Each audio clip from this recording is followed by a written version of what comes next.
आखिर क्यों? सच्चाई जानकर आप भी दंग रह जाएंगे।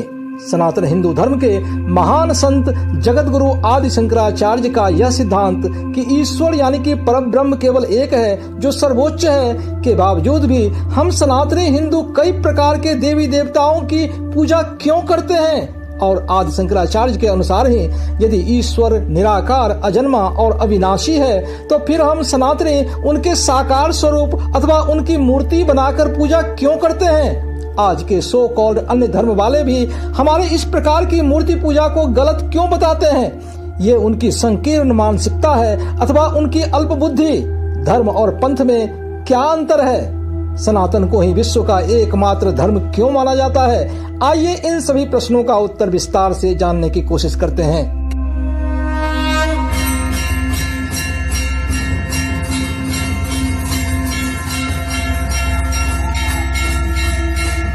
दोस्तों नमस्कार, मैं प्रदीप झा। मेरे इस चैनल में आपका स्वागत है। आगे का वर्णन जानने से पहले आपसे रिक्वेस्ट है कि आप इस वीडियो को लाइक व शेयर करें तथा चैनल को सब्सक्राइब कर बेल आइकन जरूर दबाएं। इस धरती पर शिव के मानव अवतार के रूप में प्रसिद्ध अद्वैत वेदांत के प्रतिपादक और वैदिक हिंदू धर्म के महान दार्शनिक आदि शंकराचार्य जी का मानना था कि ब्रह्म ही इस सृष्टि का एकमात्र सत्य है। बाकी यह झूठा संसार तो केवल माया है। आत्मा की गति मोक्ष अथवा मुक्ति में ही है।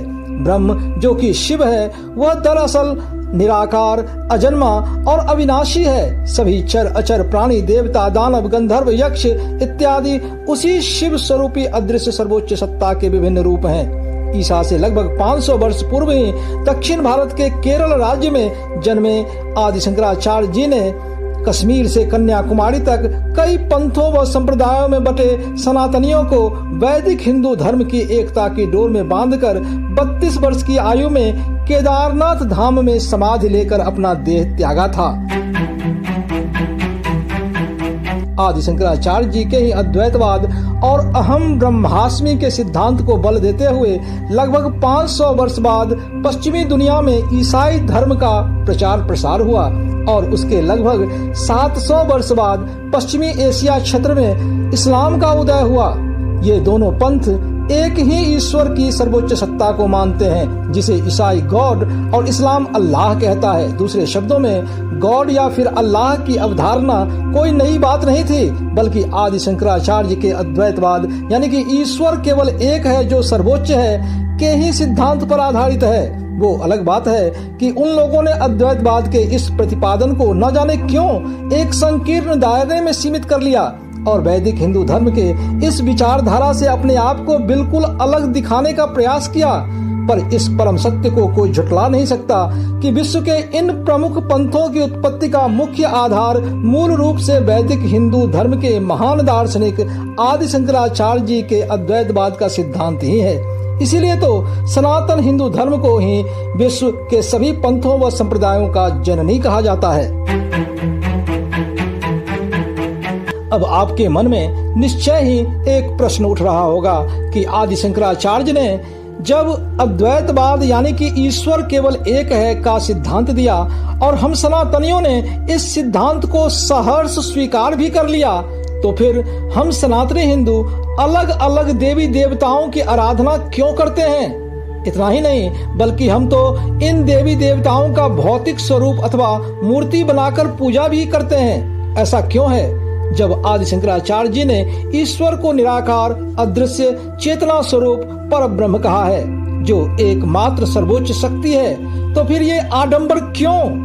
तो मैं यहाँ आपको बता दूं कि हम हिंदू धर्म वाले इस सृष्टि के कण कण में ईश्वर के वास में विश्वास करते हैं। जैसा कि आदि शंकराचार्य जी ने भी कहा था कि परब्रह्म इस सृष्टि के कण कण में निवास करते हैं। शायद यही कारण है कि हम पेड़ पौधे, नदी, तालाब, सूर्य, चंद्र, जंगल, पहाड़ और सभी जीव जंतु में ईश्वर का निवास मानकर उनकी पूजा करते हैं। और रही बात मूर्ति पूजा की, तो मैं आपको बता दूं अनंत काल से चली आ रही सनातन हिंदू धर्म और उसके शास्त्र बट वृक्ष के समान विशाल हैं, जिसके शाखाओं की जड़ें सैकड़ों जगह फैलकर नई सनातनी विचारधारा को नया आकार देते रहे हैं। जिसकी झलक हमें सनातनी शास्त्रों में उसी परब्रह्म परमेश्वर की लीलाओं और महिमाओं के रूप में दिखाई देता है, जिसकी हम साकार रूप में उनकी मूर्ति बनाकर ईश्वर की उन्हीं महिमाओं अथवा लीलाओं का गुणगान करते हैं और उनको अपने जीवन में अपनाकर जीवन को शुद्ध और निर्मल बना लेते हैं। उदाहरण के लिए हम श्री राम की पूजा करते हैं जो हमें मर्यादा में रहकर काम करना सिखाते हैं। हम श्री कृष्ण की पूजा करते हैं जो हमें निश्चल प्रेम की सीख देते हैं और अन्याय के विरुद्ध लड़ना भी सिखाते हैं। हम हनुमान जी की पूजा करते हैं जो हमें विनम्रता, प्रेम और भक्ति की सीख देते हैं। इसी प्रकार हम देवी दुर्गा, लक्ष्मी और सरस्वती की भी पूजा करते हैं जो हमें शक्ति, धन और विद्या प्राप्ति की सीख देते हैं। इसी प्रकार की सीख हासिल करने के लिए ही हम सनातनी हिंदू शास्त्रों के अनुसार 33 कोटि यानी कि 33 प्रकार के देवी देवताओं की पूजा कर उनका आशीर्वाद लेते हैं, जिससे कि हमारे जीवन में नव ऊर्जा का संचार हो और ये मानते हैं कि ये सभी उसी निराकार परब्रह्म परमेश्वर की लीलाएं हैं और उनके आशीर्वाद के समान ही है। इसे हम आप बोलचाल की भाषा में ईश्वर एक हैं पर उन तक पहुंचने के रास्ते अनेक हैं, ऐसा कह सकते हैं। पर यहाँ मैं आपको बता दूं कि अल्प बुद्धि अथवा कम बुद्धि वाले दूसरे संप्रदाय या पंथ के लोग इसका मजाक बनाने की कोशिश करते हैं, क्योंकि वो जिस पंथ से जुड़े हुए हैं, चाहे वो इस्लाम हो या फिर ईसाई या फिर अन्य कोई भी पंथ, ये सब संकीर्ण मानसिकता अथवा नैरो माइंडेडनेस के शिकार हैं, क्योंकि इनका पंथ भी तो हजारों हिस्सों में फैले अनंत काल से चली आ रही विशाल सनातनी व्यवस्था का ही एक छोटा सा हिस्सा है। दूसरे शब्दों में परब्रह्म परमेश्वर के उपासना के हजारों मार्ग में से इनका भी एक छोटा सा मार्ग अथवा पंथ है, जिसके सीमित दायरे में सोचकर ही ये ऐसी अटपटी बातें करते रहते हैं। यहाँ मैं प्रदीप झा आप सभी सनातनियों से रिक्वेस्ट करना चाहूंगा कि हिंदू धर्म और मूर्ति पूजा के विरुद्ध कोई यदि अटपटी बातें कहे तो हम उनकी अल्प बुद्धि जानकर उन पर दया करें, उन्हें माफ कर दें, क्योंकि हमारे शास्त्रों में कहा गया है क्षमा बलम शक्तानाम सशक्तानाम भूषणम क्षमा सोस्य दोषो न मंतव्य क्षमा ही परमं बलम। अर्थात क्षमा कमजोर व्यक्ति के लिए बल है जबकि शक्तिशाली के लिए आभूषण है। क्षमा को दोष नहीं समझना चाहिए क्योंकि क्षमा ही सबसे बड़ा बल है। तो ऐसे कम बुद्धि वाले व्यक्ति को समझाने का कोई फायदा नहीं, क्योंकि ये अल्प बुद्धि वाले अपने संकीर्ण सोच के कारण मूर्खता कर बैठते हैं और आचार्य चाणक्य कहते हैं कि मूर्खों से बहस करना व्यर्थ है।